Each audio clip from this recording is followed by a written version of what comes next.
এখন আমরা দেখব কিভাবে দুইটি বা দুইটির বেশি ডেটাসেট অ্যাপেন্ড করা যায়।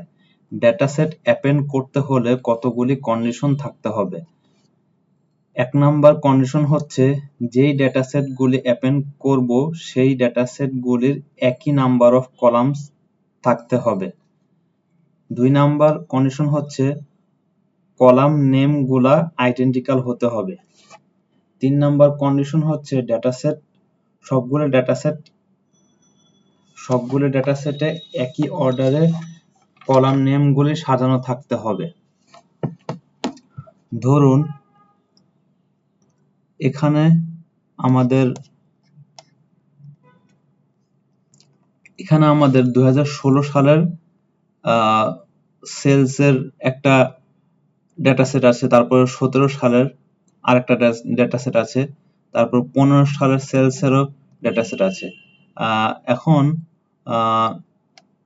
2015 সালের সেলসের ডেটাসেট যেটা, সেটার নামটা এখানে এভাবে দেওয়া আছে, কিন্তু 2017 আর 2016 সালেরটা নামটা একটু ডিফারেন্ট ভাবে দেওয়া আছে। আমি চাইলে নামটি একইভাবে দিতে পারি।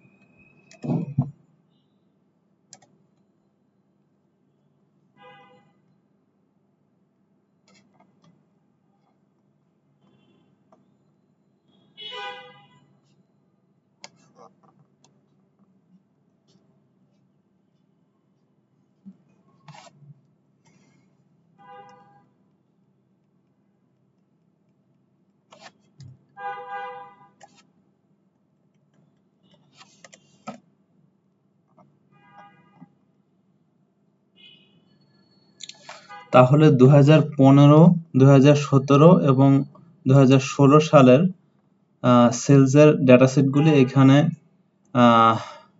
দেখতে পাচ্ছি আমরা। তাহলে আমরা প্রথমে পাওয়ার কোয়েরি এডিটরে যাই। পাওয়ার কোয়েরি এডিটরে যাওয়ার জন্য প্রথমে হোম রিবনে যেতে হবে, তারপর ট্রান্সফর্ম ডেটাতে ক্লিক করতে হবে, তারপর ট্রান্সফর্ম ডেটাতে ক্লিক করতে হবে।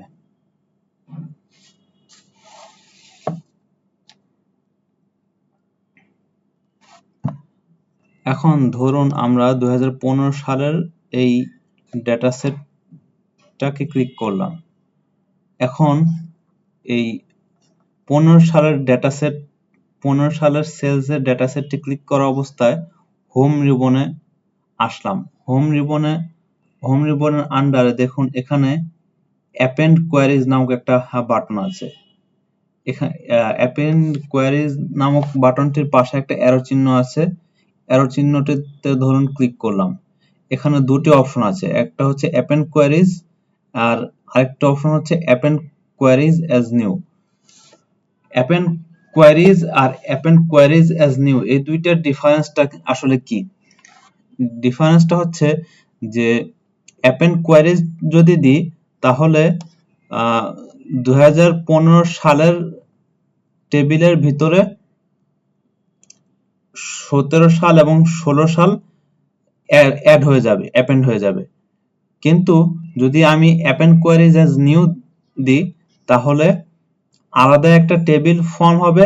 এই তিনটা টেবিল 2016, 2017 আর 2015 সাল এই তিনটা টেবিল তাদের জায়গায় একই রকম থাকবে, কিন্তু নতুন একটা টেবিল ফর্ম হবে যেখানে এই তিনটি ডেটাসেট কম্বাইন করা অবস্থায় সেই নতুন টেবিলে থাকবে, কিন্তু এই তিনটি ডেটাসেট তাদের মতোই থাকবে। ধরুন আমি অ্যাপেন্ড কোয়ারিজ অ্যাজ নিউ তে ক্লিক করলাম।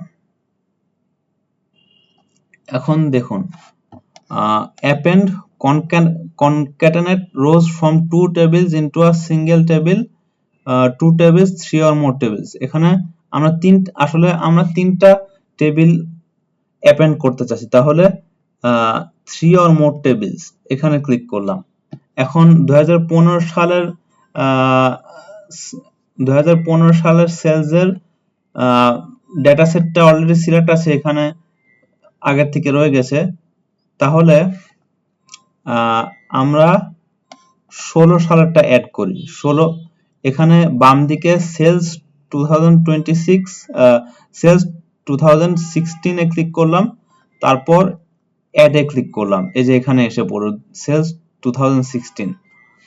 তারপর 2017 থেকে সেলস 2017 সেলস 2017 এ ক্লিক করলাম, তারপর অ্যাড এ ক্লিক করলাম। এই যে এখানে সেলস 2017 এসে পড়লো। তারপর আমরা ওকে তে ক্লিক করলাম। ওকে তে ক্লিক করলাম, এখানে একটা নতুন টেবিল এসে গেছে।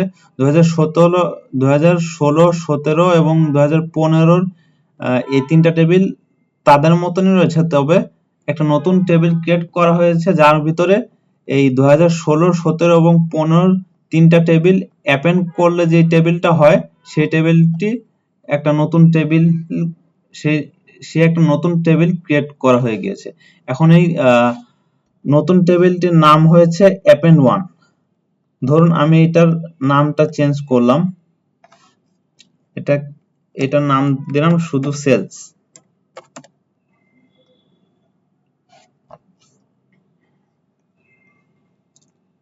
এখন দেখুন এটাতে 2015 সাল, তারপর আস্তে আস্তে 16 সালে আসবে।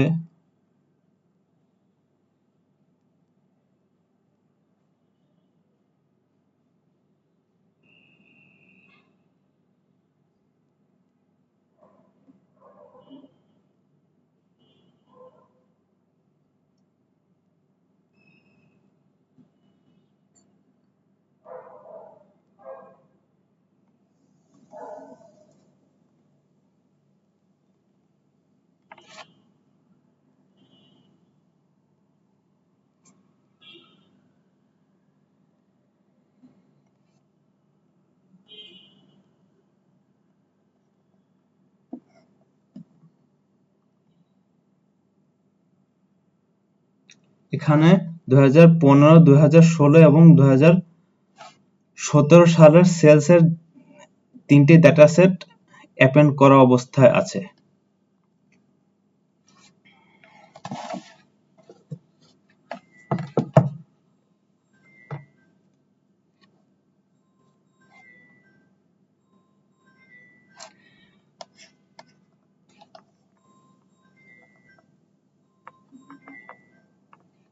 এখন আমরা দেখব কিভাবে দুইটি ডেটাসেটকে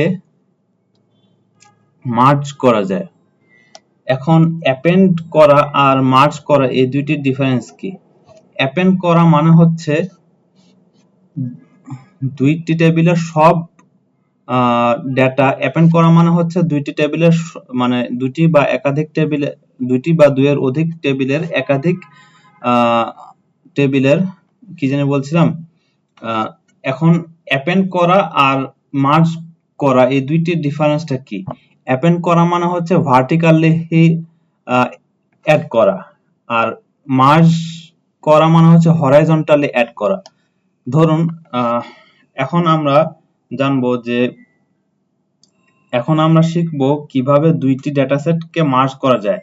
ডেটাসেটগুলি মার্জ করতে হলে যে ডেটাসেটগুলি মার্জ করব সেই ডেটাসেটগুলির মধ্যে একটি কমন এবং আইডেন্টিক্যাল কলাম থাকতে হবে। ধরুন সেলস ডেটাসেট আর প্রোডাক্টস ডেটাসেট এই দুইটি আমরা মার্জ করতে চাই। তাহলে মার্জ করতে হলে দুইটিতে একটি কমন কলাম থাকতে হবে এবং সেই কলামের নামও সেম থাকতে হবে, ডেটাও সেম থাকতে হবে, আইডেন্টিক্যাল দুইটি ডেটাসেটে আইডেন্টিক্যাল একটি কলাম থাকতে হবে। তাহলে এখানে দেখি কোন কলামটা আইডেন্টিক্যাল আছে। এখানে প্রোডাক্ট কি আছে, প্রোডাক্টসে যদি যাই তাহলে এখানেও প্রোডাক্ট কি আছে। তাহলে ধরুন আমি সেলসে ক্লিক করলাম, সেলসে ক্লিক করা অবস্থায় হোম রিবনে গিয়ে তারপর মার্জ কোয়ারিজে ক্লিক করলাম। মার্জ কোয়ারিজে ক্লিক করে মার্জ কোয়ারিজ অ্যাজ নিউতে ক্লিক করলাম।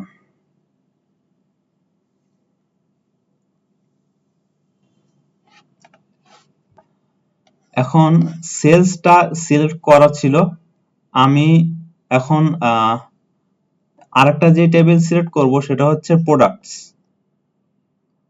এখন তাদের মাঝে কমন কোন কলামটা আছে?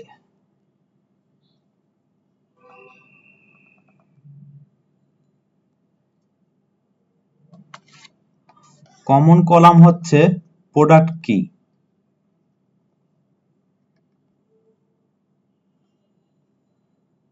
তাহলে দুইটি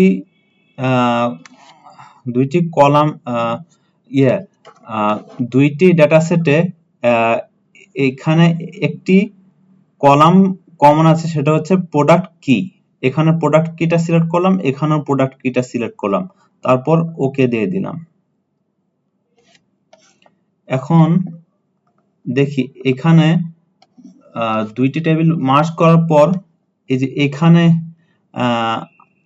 মানে সেলস এর সাথে প্রোডাক্টসটা মার্জ হয়ে গিয়েছে। এখন এখানে এই বাটনটিতে ক্লিক করলাম। এই বাটনটিতে ক্লিক করার পর আমি নিজের ইচ্ছা মতন যেই কলাম নেওয়া লাগে সেগুলা নিতে পারি।